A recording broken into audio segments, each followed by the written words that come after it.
Nananatili pa rin stable ang presyo ng mga gulay sa La Trinidad, Benguet. Patuloy namang binabantayan ng Department of Agriculture ang Baguio City sakaling magkaroon ng frosting sa mga pananim. Si Vel Custodio sa detalye. Vel? Rise and shine, Audrey, isa ang Benguet sa madalas sa pinapasyalan tuwing Christmas season. Kasama sa dinadayo ang La Trinidad dahil sa mura at sariwa nitong mga gulay. Isa sa mga pangamba tuwing malamig ang panahon ay ang pagyeyelo ng mga pananim, kung saan bumababa ang supply ng gulay habang tumataas naman ang presyo nito. Paninigurado naman ng mga nagtitinda na stable pa ang presyo ng mga gulay dito sa La Trinidad.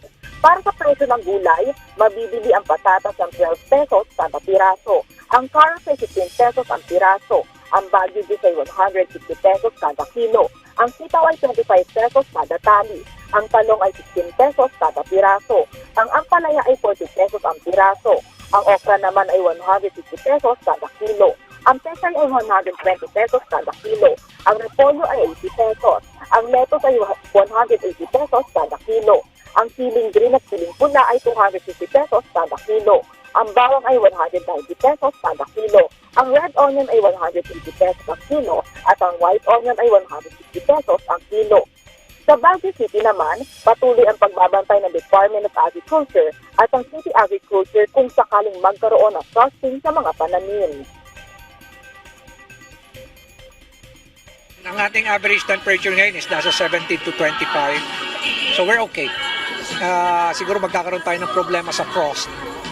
That would happen siguro pag nahit natin yung 9 degrees, 8 degrees and below.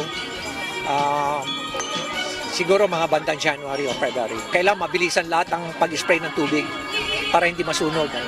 Hindi masunog yung ating mga pananim. 19 degrees Celsius ang temperatura ngayon dito sa La Trinidad. Hindi pa itong lowest temperature sa Benguet, kaya magaganda pa ang tubo ng mga pananim. Balik sa iyo, Audrey. Maraming salamat, Vel Custodio.